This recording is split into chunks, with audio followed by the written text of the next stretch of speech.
Olá, queridos alunos e alunas, aqui é a professora Cíntia. Vamos continuar a estudar metabolismo energético, também chamado de bioenergética. Mas essa aula e as próximas serão um pouco mais complexas, um pouco mais difíceis, porque a gente vai começar a descrever algumas reações químicas envolvidas no metabolismo, tá? A aula de hoje pode até ficar um pouco mais longa, e a gente vai começar a falar sobre a fermentação. Lembram que na última aula, no final da última aula, Introdução ao Metabolismo, os principais processos metabólicos que a gente vai estudar hoje nas próximas aulas serão fermentação, respiração celular e fotossíntese. Tá? Então, hoje a gente vai começar com fermentação. Aula que vem, respiração celular e na outra, fotossíntese. Lembrando que a energia que é produzida através do processo de catabolismo é utilizada no anabolismo, para a formação de moléculas complexas. Tanto o catabolismo quanto o anabolismo, elas estão conectadas, elas estão ligadas entre si e são responsáveis pelo equilíbrio no nosso corpo. Mas como é produzida, então, essa energia que a gente precisa para produzir as nossas proteínas, por exemplo, os nossos ácidos nucleicos, nosso DNA, né? Então, como seres vivos produzem energia? Na forma química ATP, que é tão necessária assim para o nosso corpo? Por meio de alimentos. Então, são os alimentos, são as comidinhas que a gente utiliza para produzir energia e a gente pode viver. Sem comidinha, sem energia, não tem um bom funcionamento do nosso organismo, aí a gente desmaia e morre de fome, porque não tem produção de energia. Então, o alimento é tão fundamental para todos e qualquer ser vivo. Tão importante que podemos classificar os seres vivos de acordo com a alimentação, sendo que a gente pode classificar entre os seres autotróficos e seres heterotróficos. Seres autotróficos são aqueles organismos capazes de produzir o seu próprio alimento por meio do processo chamado fotossíntese ou quimiossíntese. Exemplos são as plantas, cianobactérias. Cianobactérias é um tipo de bactérias que fazem fotossíntese. E as algas. Já os seres heterotróficos, esses não são capazes de produzir o seu próprio alimento. Assim, ele obrigatoriamente precisa se alimentar de outro ser. Por exemplo, nós. A nossa refeição é composta de quê? Vegetais e animais, que eram outros seres vivos, né? E que servem de nossa alimentação. E os fungos também. Os fungos, eles também são considerados heterotróficos, ou seja, eles não fazem fotossíntese. Eles precisam se nutrir de matéria morta, em decomposição. Outros conceitos importantes que a gente precisa saber, que vocês precisam anotar no caderno de vocês, é que também pode ser classificado dois tipos de seres em relação ao uso ou não de oxigênio. Ou seja, os seres chamados anaeróbicos são os organismos que não dependem de oxigênio para viver, para fazer seus processos, as suas reações químicas do metabolismo, tá? Quem são elas? Estão as bactérias, algumas bactérias, fungos, algas e cianobactérias, tá? Já os seres aeróbicos, esses sim, esses dependem do oxigênio para viver. Se não tiver oxigênio, o organismo aeróbico morre, tá? O oxigênio é vital no metabolismo, nas reações químicas do metabolismo. Então, exemplos são os animais, alguns fungos e as plantas também, tá? Então, se a gente para de respirar, a gente morre porque falta oxigênio no nosso corpo. Ah, mas as plantas, elas não produzem oxigênio por meio de fotossíntese? Elas produzem, mas elas também precisam do oxigênio para crescerem, desenvolverem-se, tá? Então, mesmo que elas produzam, elas também consomem, elas precisam também. Dentro dos seres anaeróbicos, existem dois tipos, anaeróbicos obrigatórios. Nesse caso, o oxigênio é prejudicial a esses organismos, é considerado tóxico. Então, se esse organismo anaeróbico obrigatório estiver aqui no ambiente, ele acaba morrendo porque o oxigênio acaba matando ele, tá? Já tem os seres anaeróbicos facultativos, são aqueles que não utilizam oxigênio, mas conseguem viver mesmo na presença do gás. Não faz diferença, entendeu? Não mata e não prejudica. Agora que vimos esses conceitos importantes, vamos iniciar a falar sobre o processo de fermentação em si. O que é fermentação? É um tipo de processo que envolve catabolismo, ou seja, degradação de moléculas complexas, e não necessita de oxigênio para ocorrer, ou seja, é um processo que envolve processo anaeróbico, tá? Ana é um prefixo não aeróbico, ou seja, não precisa de oxigênio para ocorrer. Eu estou frisando isso porque na próxima aula, quando a gente falar de respiração celular, a gente vai ver que a respiração celular diferencia da fermentação porque a respiração precisa do oxigênio. Aqui a fermentação não precisa do oxigênio para ocorrer. Em que local da célula ocorre o processo de fermentação? No citoplasma das células, tá? Sendo que existem 3 tipos de fermentação: a fermentação lática, alcoólica e acética. Hoje a gente só vai estudar a fermentação lática e alcoólica. A acética a gente não vai entrar por questões de tempo. Sendo que os 3 tipos de fermentação, eles apresentam 2 fases.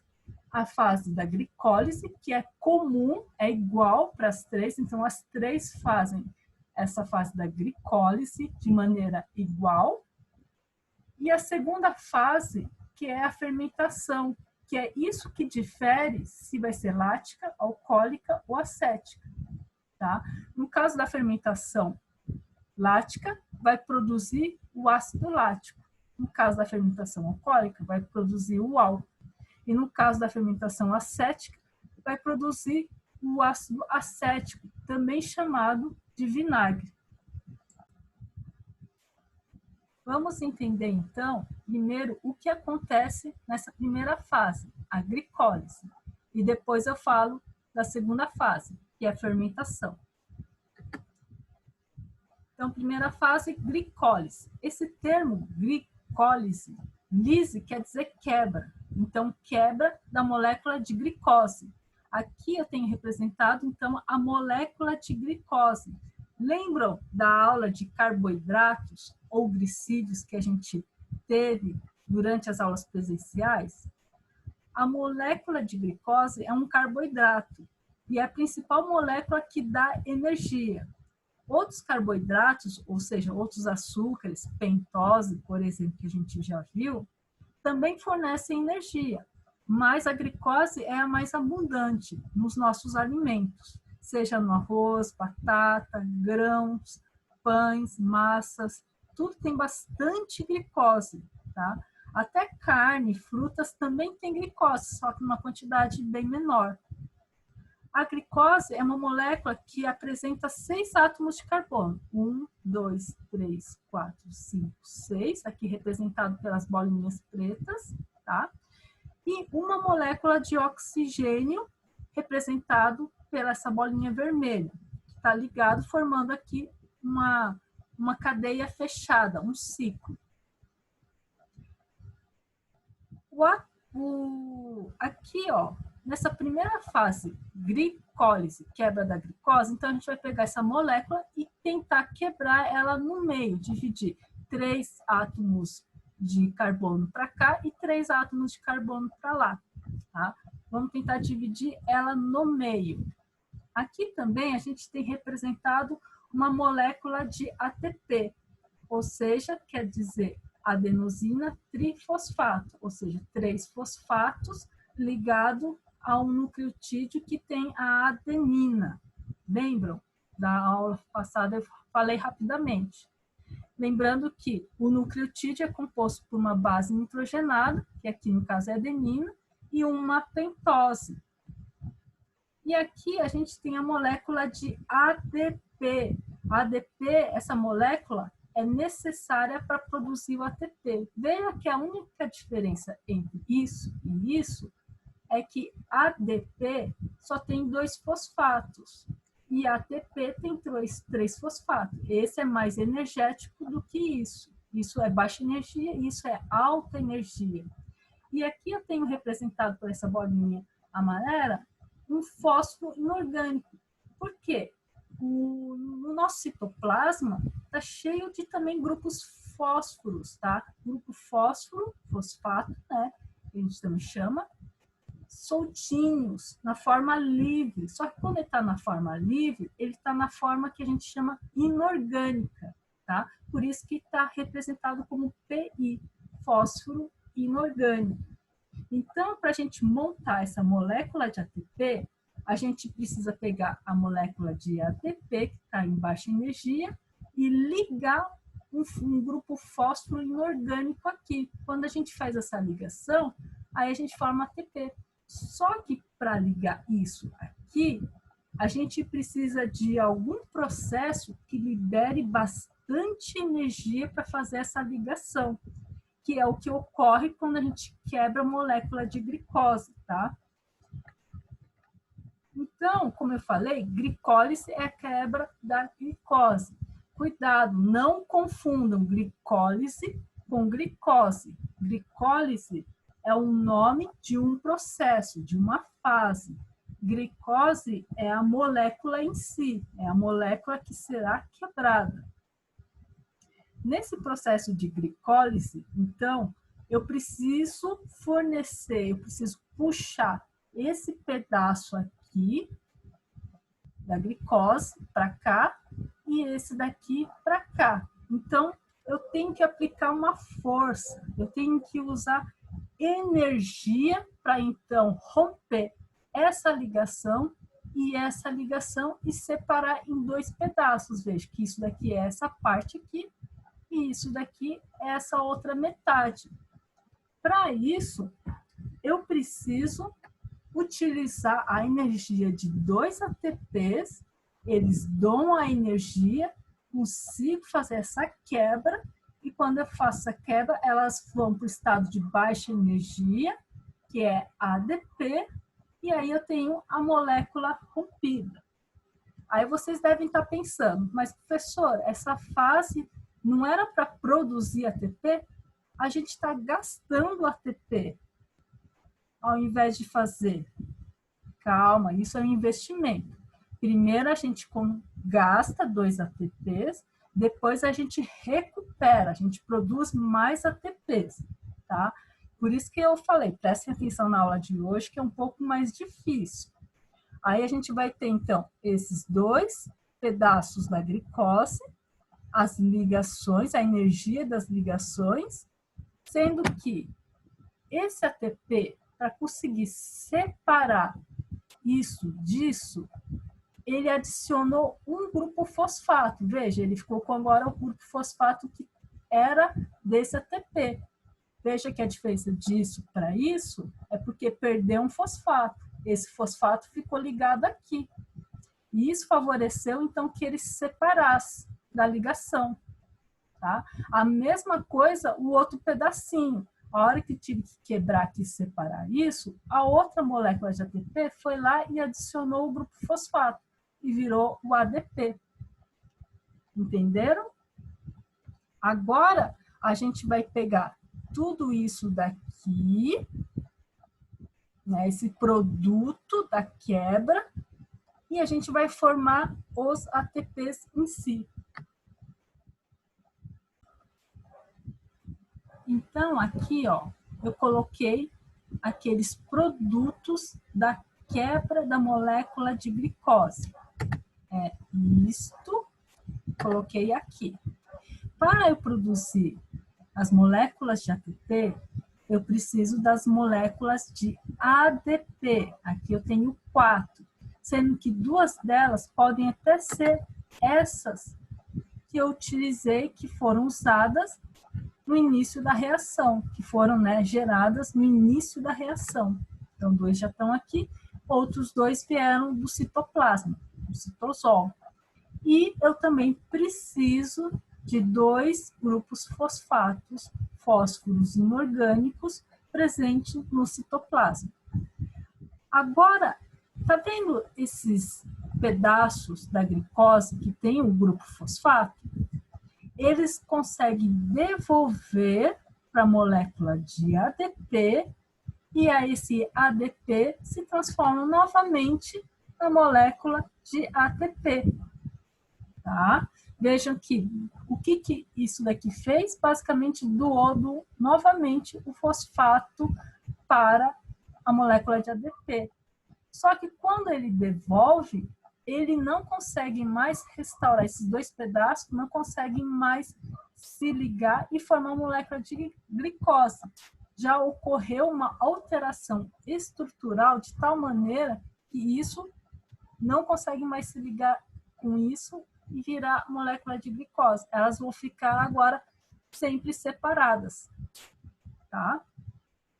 E tá vendo essas 2 ligações aqui? Elas não ficam assim no citoplasma, nadando, livres, soltas, felizes. Não. Isso daqui, na verdade, está representando energia dos elétrons, tá? Essa energia aqui, ela não fica assim, perdida. Ela tem que ir para algum lugar.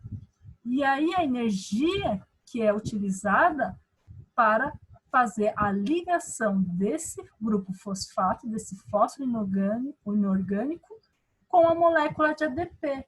Então, partindo da energia, eu tenho 2 ligações que foram rompidas, não foi? Cada uma vai ser utilizada para dar energia suficiente, pegar esse fósforo inorgânico e grudar novamente na molécula de ADP, formando ATP, 1, 2, 3 fosfatos, né?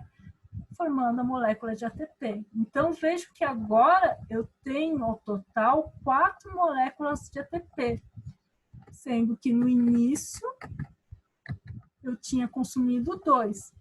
Então, eu devolvo esses 2, eu vou ficar com um saldo final de 2 ATPs. Aqui a gente vai fazer um resumão, então, do que a gente viu nesse processo de glicólise. Lembrando que a gente começou com uma molécula de ADP, ou uma molécula de glicose, com 6 carbonos.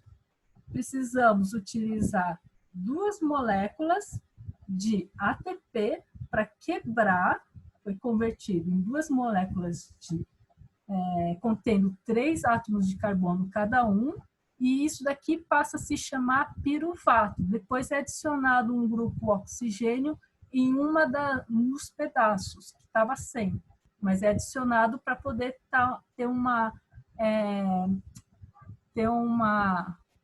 estrutura mais estável, tá?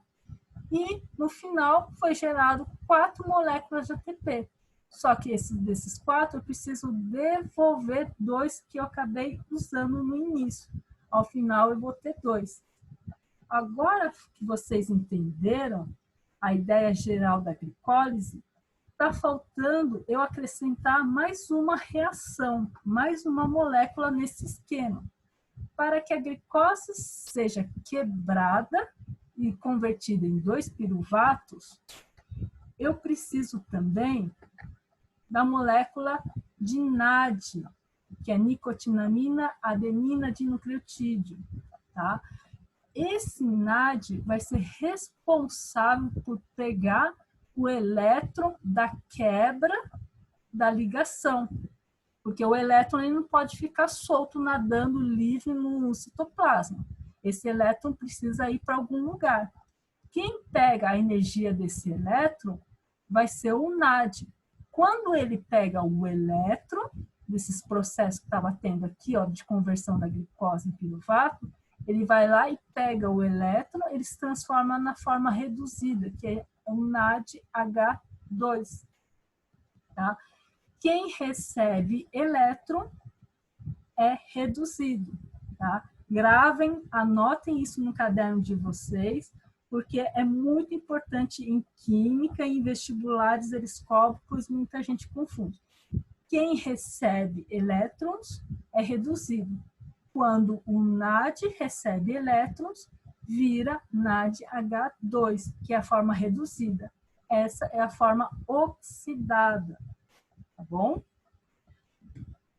Assim, no final, 4 menos 2, a gente tem um saldo final positivo de mais 2 ATPs, viram? Então, a gente conseguiu recuperar aqueles 2 ATPs gastos no início e a gente tem mais 2, um excesso, uma produção de 2 ATPs. Agora, essas duas moléculas de piruvato mais o NADH2, ou seja, o NAD reduzido, NADH2, eles vão entrar para a segunda fase, que é a fase da fermentação.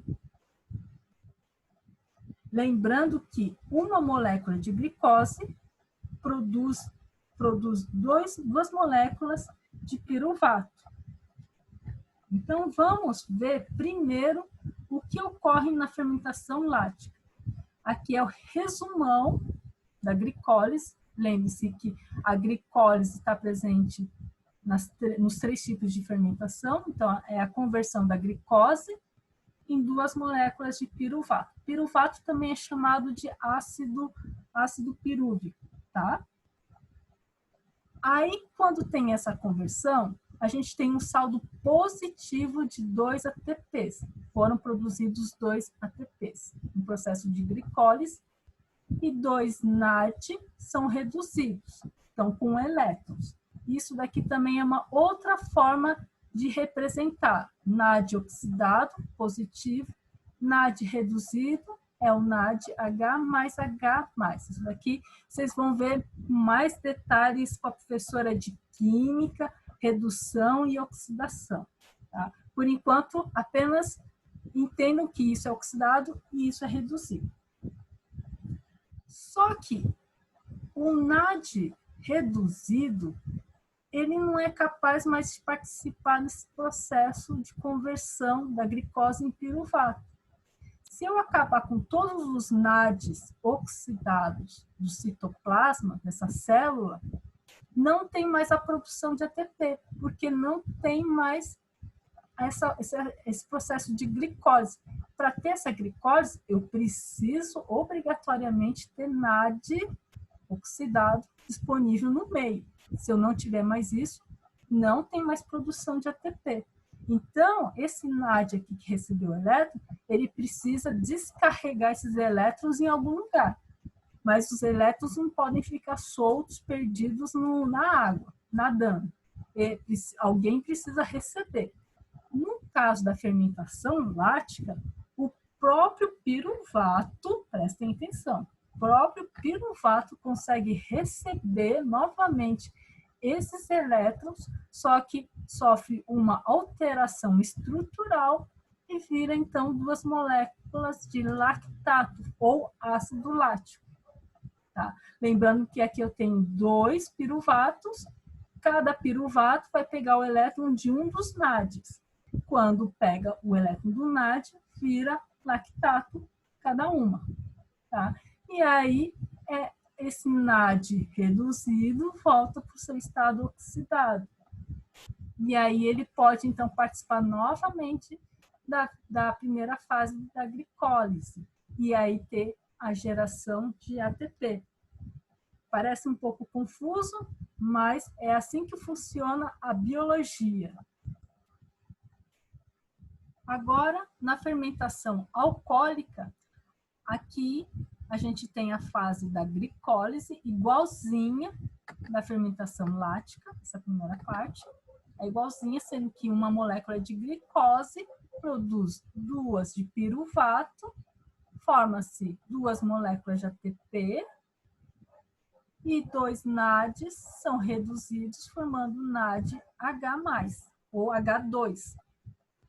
Agora, esse piruvato, antes de receber esses elétrons, no caso da fermentação alcoólica, ele sofre algumas alterações, algumas reações químicas em que perde um dos carbonos e vira gás carbônico, o CO2. Lembra-se que cada molécula de piruvato tinha 3 átomos de carbono. Quando perde um átomo de carbono, ele vira, então, o tal do acetaldeído. Esse acetaldeído, ele tem apenas 2 carbonos, tá? Sendo que cada piruvato perde um carbono. Mas como eu tenho 2 piruvatos, então a gente produz 2 moléculas de dióxido de carbono, ou gás carbônico. E aí a gente forma 2 moléculas de acetaldeído. Esse acetaldeído é que vai receber os elétrons do NAD reduzido, ou NADH2, e quando recebe esses elétrons, ele se transforma na molécula de etanol, ou álcool etílico. E aí esse NAD oxidado, ele pode retornar a fazer o processo de glicólise e capturar outros elétrons. Tá? Então, veja que tanto na fermentação alcoólica, quanto na lática e quanto na acética, essa segunda fase, ela só serve para poder reciclar, restabelecer a molécula de NAD, porque ela não pode ficar com os elétrons presos nela. Ela tem que passar para alguém. Tá bom? Agora, só para finalizar a aula de hoje sobre fermentação, aqui tem um esquema bem resumidinho da fermentação lática e aqui embaixo da fermentação alcoólica. Lembrando que na fermentação lática e alcoólica, ambas têm o processo de glicólise e a segunda fase, que é a da fermentação. Ambas iniciam com uma molécula de glicose, dando origem a 2 moléculas de ácido lático, aqui nesse caso, e tem um saldo positivo de mais 2 ATPs. Onde ocorre a fermentação lática? Nos lactobacilos, que é um tipo de bactéria, no formato de bacilo. E também no músculo humano, ou seja, a sua musculatura, quando você está exercitando, correndo, fazendo academia, tem uma baixa oxigenação da musculatura, que favorece, então, a fermentação lática. E a fermentação lática é uma forma de produzir energia rápida, em segundos se produz, tá bom? E qual que é a importância de eu saber desses lactobacilos? Graças a esse conhecimento e essas bactérias, a gente então tem a produção dos maravilhosos iogurtes e daquele leitinho chamado Yakult, leite fermentado, que vem do supermercado, que ajuda muito na flora intestinal.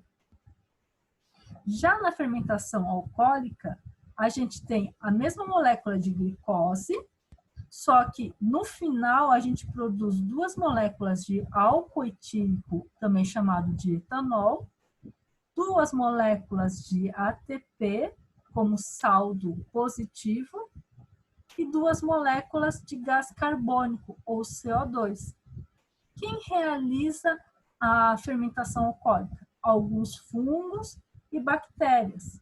E o fermento de pão biológico. Cuidado!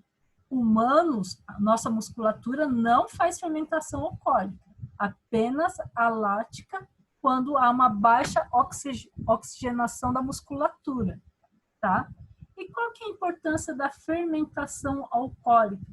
Graças a esses fungos unicelulares chamados leveduras, que sabe aquele fermento biológico que é utilizado para fazer massas de pizzas, de pães, e deixa aerado fofinho, que aí a massa cresce, né? Se mistura com a farinha, leite ou açúcar, aí tem que deixar uns 30 minutos no ambiente morninho e a massa cresce, fica toda cheia de arzinho, buraquinhos, e também ela fica mais fofinha.